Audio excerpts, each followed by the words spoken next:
The Rangers can't finish their chances, they don't get any puck luck, and they now face a series deficit for the first time in the playoffs after losing 3-0 to the Panthers in Game 1.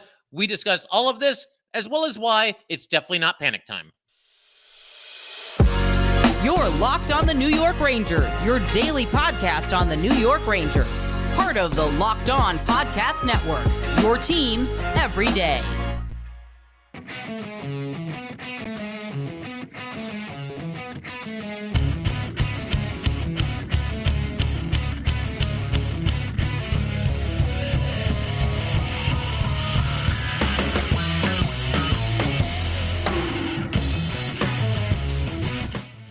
Welcome back, Blue Shirts fans, to episode number 1073 of the Locked On New York Rangers podcast. I'm your host, John Chick. Just want to thank you guys, as always, for making Locked On New York Rangers your first listen every day. We are free and available on all platforms, including YouTube. And today's episode of Locked On New York Rangers is brought to you by Game Time. Download the Game Time app, create an account, and use code LOCKEDONNHL for $20 off your first purchase.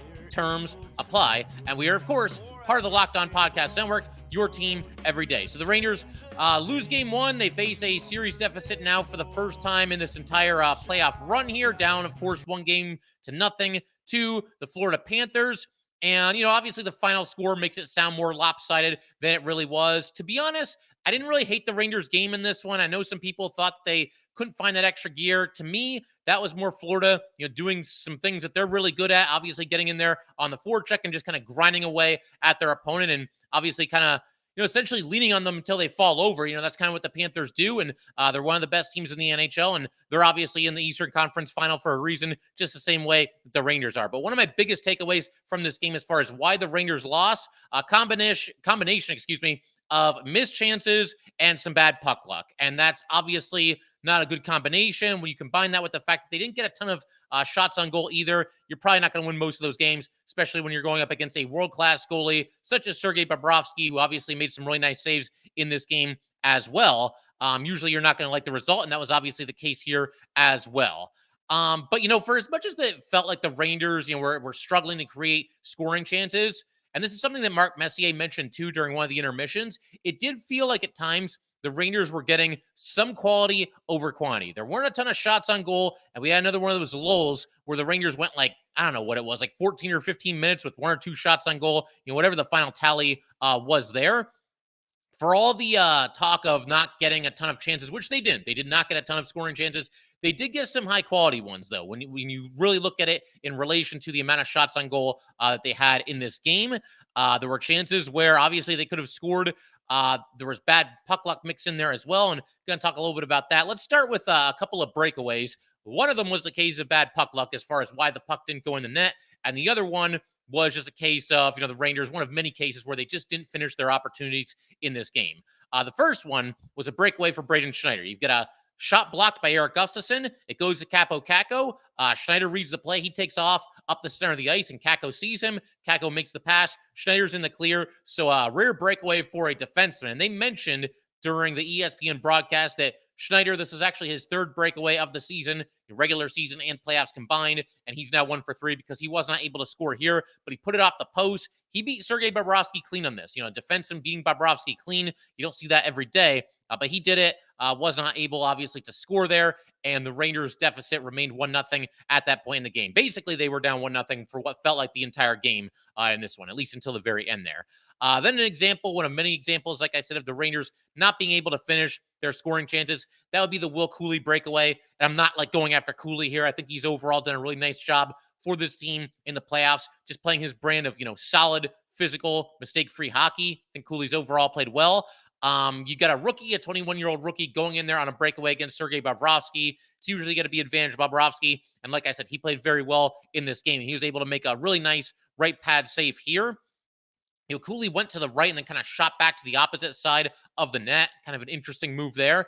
But Bobrovsky, like I said, was able to fight it off, keep the puck out of the net. And this breakaway by Cooley was all part of a really strong start to the second period by the Rangers. It felt like they were going to really find their game and really take over. And I want to say they took a penalty, you know, not too long into the second period here, and that kind of killed their momentum at least a little bit. But this chunk of the game here early in the second period, as well as I would say probably like the middle half of the third period, from like 15 minutes remaining to 5 minutes remaining. That to me is when the Rangers looked like they were at their best. They were getting the puck deep. They were going to work on the forecheck, creating some good scoring chances. And unfortunately, either getting robbed by Bobrovsky or maybe a couple of shot blocks here and there, or just not able to finish for one reason or another. And there was one player in particular on the Rangers who experienced just a world of bad puck luck, all within the span of about 3 or 4 minutes in the third period. And like I said, this is also a part of the game when the Rangers were down 1-0. And that player I'm talking about is Alexis Lafreniere. The Rangers were swarming. Like I said, the middle half of the third period was probably the best they played the entire night. Certainly offensively, I would say that was definitely the case, pressing for the equalizer here. And you've got a scramble in front of the Florida net. Massive hit by Trouba. That kind of set the whole thing up. The Rangers went the other way. Lafreniere goes up the right side. Drop pass for Alex Wennberg. Wennberg takes a shot. It is stopped. Goes right back to Wennberg. He takes another shot. That one is also denied. And then Trouba tries to take a shot. That one gets blocked. Puck goes right to Lafreniere, right in the center of the ice. And he doesn't hesitate. He immediately rips it right off the post. I mean, Bobrovsky wasn't stopping this. This is a nasty shot by Lafreniere. And unfortunately, the puck luck just not there. And I know people say like, well, the post, it's part of the goalie pads, right? That's the old saying. You know what? He was beat clean on this. There was nothing he could have done. And if that puck was, an inch or two more to the left, it's obviously not going to hit the post. It's going to go in the net. And even with the puck being there, I don't think Bobrovsky's coming up with that one. As good as he was in this game and as great of a goalie as he is in general, that one was going into the net. Unfortunately, just did not happen. And then, of course, during this entire sequence here, and let me just say, Wennberg, he does bring a lot to the table defensively and on the penalty kill and everything. This guy just has no finish, though. I mean, he had 2 really good chances to bury it before it even came down to Lafreniere taking the shot and putting it off the post. So obviously that was unfortunate that he wasn't able to do that. But during all of this chaos here, the Rangers end up getting on the power play because the Panthers take a penalty for too many men. And then they're not able to convert on this. And I mentioned, Lafreniere with the puck luck situation. Now he has puck luck go against him, just a couple of minutes later here because Igor Shesterkin comes out to play the puck.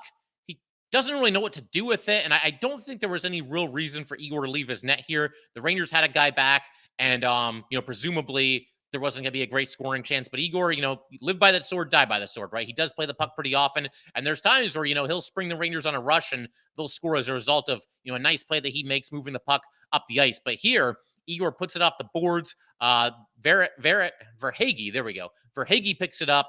And Lafreniere, I mean, there's not much he can do here. He's trying to prevent a pass and maybe just let it go through or whatever. But he's trying to, prevent a pass from being completed to Tkachuk at the other side of the net.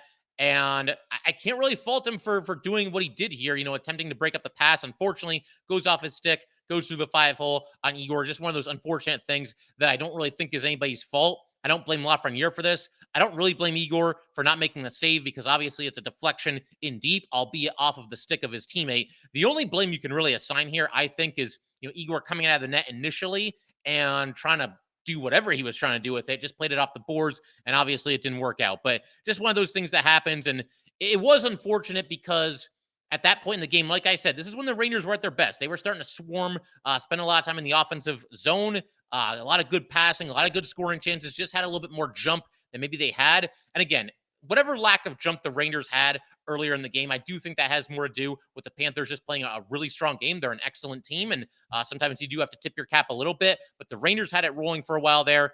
And this just takes the wind out of your sails, I think, for sure, as a player, and certainly for us as fans, because when this happened, there was still 3 minutes and change to go in the game. When the Panthers took that 2-0 lead, and you're thinking the equalizer is there and you might be able to score and tie this game and maybe send it into overtime. And man, once that goal went in, once that puck went in, it just felt like, yeah, it's probably not going to happen. I mean, in theory, yeah, you can score 2 goals in 4 minutes or 3 minutes or whatever it was. But the way this one was going and the way the Panthers were playing defense, the way Bobrovsky was playing, it just didn't feel like it was going to happen on this night. And of course, it didn't happen. The Panthers had an empty netter and, win this game 3-0.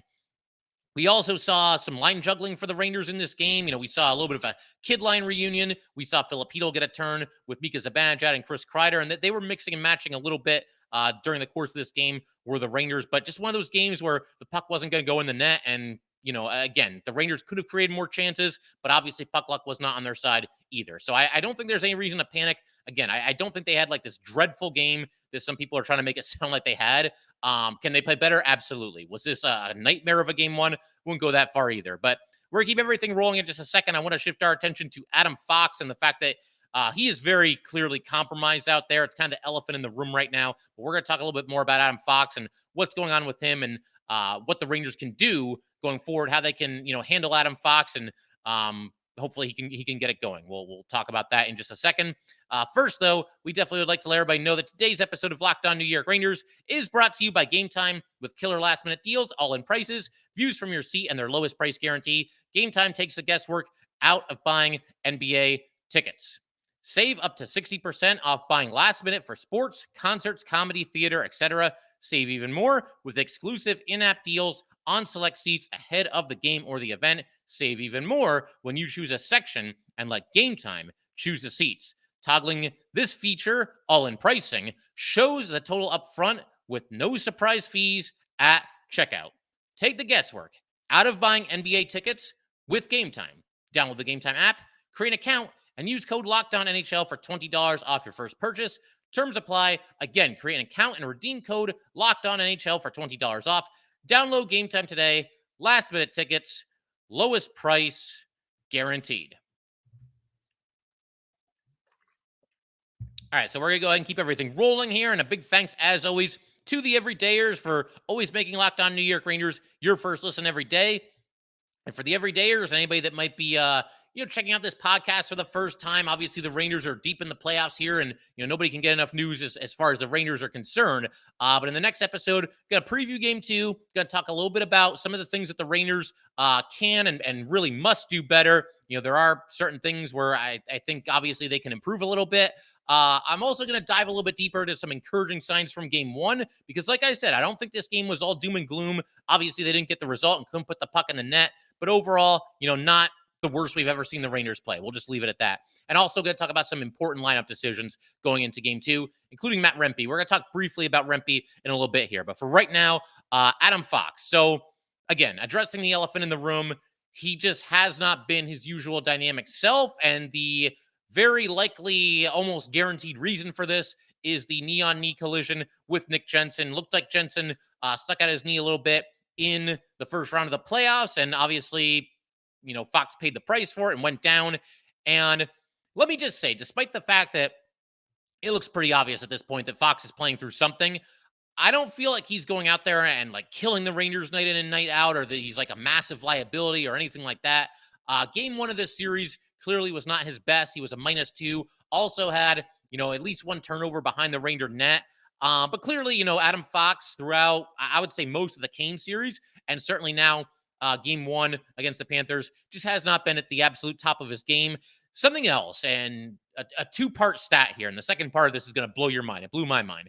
So first of all, Fox does not have a point in any of the Rangers' last 5 games. And again, we can chalk that up quite a bit, I think, to the fact that he is clearly playing through something right now, but he's gotten pointless for 5 games in a row here. But this is the second part of the stat that really blew my mind. Fox did not go longer in the regular season than 2 straight goals without registering a point. And if that doesn't tell you that Fox isn't at his best, I mean, you can use the eye test, obviously. You can use this stat as well. And the fact that he's gone 5 games in a row without a point. I mean, this is somebody that falls out of bed and has 2 assists, and the fact that he's now gone 5 games in a row, obviously he's a huge part of the power play. He racks up a ton of points when it comes to the Ranger man advantage and just has not been able to do so. And it's been noticeable, obviously throughout this run or ever since the knee-on-knee collision, that Fox has not been 100%. But I thought it was when it was the most noticeable in this game, in Game 1 here, was when the Rangers were down 2-0. They had pulled their goalie, obviously, trying to get a goal and then get another goal. But you have the Panthers dumping the puck into the Rangers zone, and Fox is chasing after it. And I use the word chase loosely because it looked like he could barely move. Now, I realized at that point, the Rangers skaters, they had all been on the ice for a little while. They're searching for a goal, so you got to have your best guys out there. And I believe they had used their timeout at that point too, between them first getting on the ice and what happened here. But Fox is going after this puck, into the corner there and just hobbling, barely able to move his legs. And it just it's just not Adam Fox. He's just not at his best right now. I think that's very obvious. And that is something that, obviously is hurting this Ranger team a little bit. They still got past the Canes without Fox being at his best. Could he have benefited, Adam Fox, that is, from the Rangers potentially finishing off the Canes a little bit quicker, getting a little more time off? Probably. Unfortunately, that just wasn't in the cards. The Canes fought back and made it a series, but it is what it is at this point. The Rangers are going to have to keep their fingers crossed and hope for the best for Adam Fox and hope that he can heal up as much as possible between now and game 2. And as far as, what the Rangers can do about it from like a tactical perspective, I don't really think there's much other than just keep your fingers crossed that Fox can continue to play through this. And if he's not at 100%, I mean, can he find a way to be at 90%? Can he be most of what Adam Fox usually is? I mean, talking about percentages, to begin with, I would take Adam Fox at 70% over like most defensemen in this league. And if that's where he's at right now, then so be it. Because again, I don't think like defensively he's been like all that shaky or all that much of a liability. But we're just so used to seeing Adam Fox being all over the ice and doing all these different things and just such a dynamic player, an outstanding skater, just a brilliant puck handler. The passes he makes are just unreal sometimes. But defensively overall, I think he's been fine. And I don't think it's at the point where you take him out of the lineup, because I've seen some of this too, where certain Ranger fans are saying, oh, well, he's struggling. And I think they're well-meaning fans. I don't think they're like bashing Adam Fox or anything here, but they see that he's struggling a little bit and they want to, scratch him, take him out of the lineup due to the injury and put in Zach Jones. I just can't bring myself to do that if I'm the one making the decision, which obviously I am not.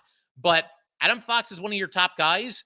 And unless he's compromised to the point where he can barely move out there, which I don't think that's the case just yet, maybe there's times where it looks like he's laboring and struggling a little bit, but it's still Adam Fox, still a guy, like I said, with a high hockey IQ, a lot of smarts out there, and he'll find a way, even in a compromised state, to get the absolute most out of his abilities. And I just don't see how you can take him off the ice. Like I said, unless the pain becomes unbearable and it gets to the point where he can't even skate, I think you got to keep throwing Adam Fox out there and use him pretty much the same way that you would use him in any other circumstances. And that kind of leads me into the next thing I want to talk about, which is this idea that, well, maybe take him off of the top power play unit and put Erik Gustafsson there. Now, that's an option. That is something that you could do. We did see Erik Gustafsson, when Adam Fox was injured earlier in the season, have some success, have actually a lot of success with that top Ranger power play unit. And you could make the argument that maybe Gustafsson right now is a little bit more mobile than Adam Fox currently is, in his state that he's in right now. But again, going back to what I just talked about, if Adam Fox is going to play, then I want to see him used in all the ways that we're used to seeing Adam Fox used and give him every opportunity to help this Ranger team in any way that he possibly can, because he is one of the absolute best defensemen in the world. And as far as, taking him off of the power play, I don't think I would do that. And if you do that, obviously the Panthers are going to notice that too, and they're going to know, I mean, they can probably figure it out, but they're going to know, okay, this guy is hurting, and not from a malicious point of view, but okay, let's knock this guy around a little bit. That's going to almost put more of a target on Adam Fox than there might be currently. And for me, like I said, this time of the year, I just want to roll with my best guys, unless it gets to the point, like I said, where he is just so compromised that he can't skate, can't do anything productive. I got to keep rolling the way the Rangers have rolled to make it as far as they have, to obviously have the best record in the league, to knock out the Caps, knock out the Canes, and now down 1-0 against the Panthers. But we knew this was going to be a heavyweight fight. We knew this wasn't going to be easy. And I think just about everybody, Ranger fans, Panther fans, general hockey fans, probably have this one going at least 6 games. I mean, I know I felt that way going into it. I said Rangers in 7. We'll see what happens. But one other thing about Adam Fox here, because when it rains, it pours. He took a puck to the face in this game as well. So Adam Fox, up against it right now, he's battling. And you just hope that the Rangers can help him as much as possible, off the ice to do everything he can to get his knee in as good a shape as it can possibly be. And for Adam Fox, you hope that he can just kind of fight his way through it. And if he's not at 100%, find a way to be as close to, the bona fide Adam Fox that we all know and love as is humanly possible. But obviously, I'm not the one out there playing professional hockey and trying to deal with an injury. So I certainly don't judge, from that perspective. Obviously, all the best to Adam Fox, and we'll just have to collectively keep our fingers crossed that, it'll heal and he can get better. And again, just be the Adam Fox that we're all very accustomed to seeing throughout the entire season and, usually the playoffs as well. Obviously, he's playing injured at the moment. We're going to keep everything rolling in just a second. I want to shift our attention to something that happened at the tail end of this game, and that was a hit delivered from Niko Mikkola to Filip Chytil. Some Ranger fans were not too happy about this. I'm going to elaborate more on that, give my thoughts on that situation in just a second. Also going to talk about the physicality in general and how I think it, for the most part, went to the Panthers in this game one. But we're going to talk about all that fun stuff, like I said, in just a second.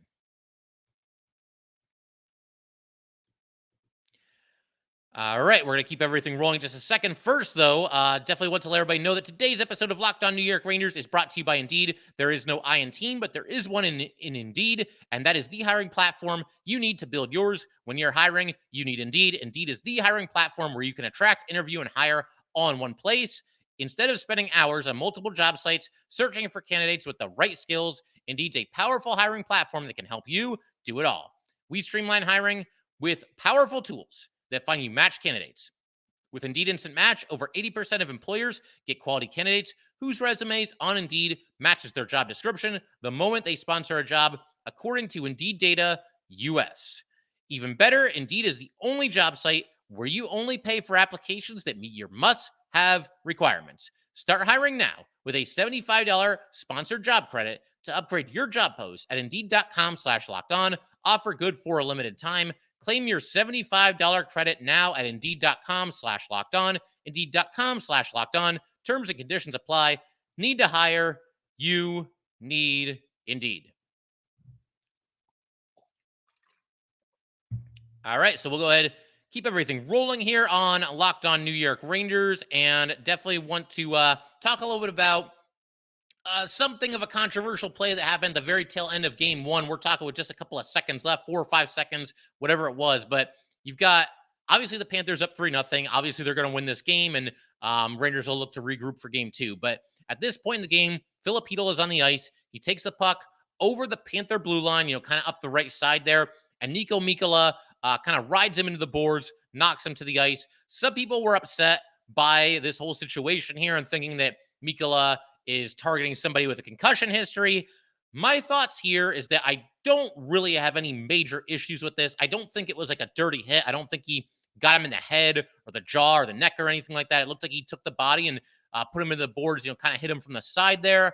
I can understand the other side of it where, people are kind of looking at the score and the situation in this game. Obviously, it's 3-0. There's 4 or 5 seconds to go. The game is not in doubt. You might as well just, let the clock run out, basically. I can understand that to an extent, and I think there probably are players around this league that would feel the same way and maybe, give Filip Chytil a little bit of a break and not even necessarily Filip Chytil, but anybody in that situation. Not deliver the hit, not finish their check.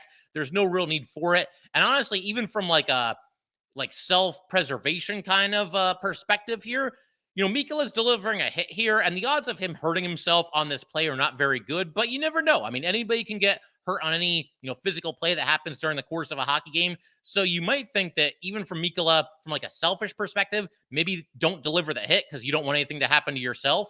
Now, obviously, any other situation in the game, you're going to deliver the hit, but the fact is the game is over at this point. He delivers the hit anyway, and obviously, again, some people not happy about that.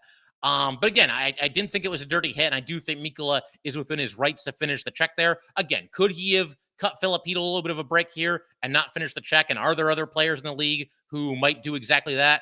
Yes and yes. But again, nothing like super dirty in this situation here.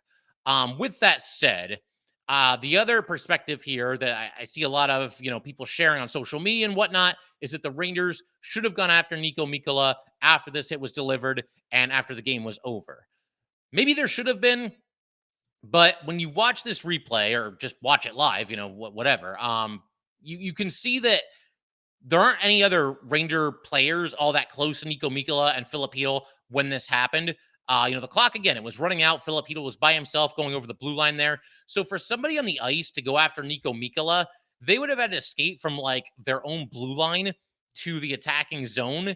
And I just don't know if this is the kind of hit that warrants that. Now, if Mikkola had like cross-checked Filip Chytil in the face or the neck or, hit him from behind into the boards, any kind of situation like that, then yes, absolutely. I don't know that this is the kind of time to start a riot. I mean, maybe you feel like with that big of a hit on a guy that's had concussion history, that there has to be some kind of a response, and maybe the Rangers can send a message for game 2. But I'm not too worried about it. I think the Rangers will let their play do the talking in game 2. I am looking for a nice bounce back performance from the Rangers. And again, that's not to say they were awful in this game. I don't think they were, but I just don't know what that does. Like if you're in your own zone to go after Niko Mikkola after a hit like this, that again, it knocked Filip Chytil to the ice. And yes, he does have the concussion history, but I don't think it was anything malicious or anything that really, really crossed the line in this situation. So didn't really have that much of a problem with the Rangers not attacking Mikkola in this situation too. Now, could he be a little bit of a marked man in game 2? Yeah, I think that's possible. I think if there's somebody like, Filip Chytil, well, not Chytil. He's the guy that took the hit. But if there was somebody I'll say Will Cooley, maybe Barclay Goodrow, if Matt Rempe's in the lineup for sure, then I think you're going to see somebody, certainly finish a check or look to finish a hit on Niko Mikkola. I think there's a very good chance of that happening. Is there going to be a fight? I mean, I don't know. It's possible. I do think that, when you look throughout the entire league and really any kind of recent or even not recent hockey history, it does seem like games 2 and 3 tend to be the nastiest of these 7-game sets. So maybe the Rangers do make Mikkola a little bit of a mark man, and maybe somebody goes after him in the next one. We will see. That I wouldn't mind at all. But as far as skating from one side of the rink to the other to attack Mikkola after this hit, didn't really see the purpose in doing that.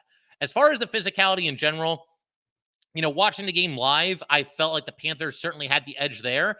And then when you check the stats after the game, you see that the hits are 38-27 in favor of the Panthers. So yeah, they definitely had the advantage. The Panthers are ferocious on the forecheck. They kind of share that in common with the Canes. And in some ways, now that I'm thinking about it, playing the Canes first and then playing the Panthers, that kind of feels like a pretty good transition for the Rangers, because somewhat similar styles. Both teams are physical, both teams hit, both teams go to work on the forecheck. That is for sure. I think the Panthers are maybe just a little bit better of a version of the Canes than the Canes are themselves. So with that said, obviously I think playing the Canes gets you ready for a team like the Panthers. Obviously the Rangers lost this game, but as far as losing the physical battle, I mean, it didn't help, but I don't think that's why the Rangers lost this game. It's certainly something of a contributing factor, but we discussed the puck luck a little bit earlier in this game and the lack of the finish that the Rangers had in this game and the posts that were hit and everything. I don't think that the physicality is the main reason why they lost the game. Because if any of those shots go in, the shots that, either Bobrovsky made a ridiculous save, or the couple of posts that the Rangers hit, or Alex Wenberg not being able to finish on the doorstep, if the Rangers convert on a couple of those, then they win the game anyway. And I don't think the fact that they were out hit 38-27 is really going to have a whole lot to do with any of that. So with that said, yeah, I do think the Rangers could play a little bit more physical. And the guys leading the way for the Rangers in this one physically, at least from a hits perspective, you had Trouba with 5 hits, you had Lafreniere with 4 hits, and you had Trocheck with 4 hits.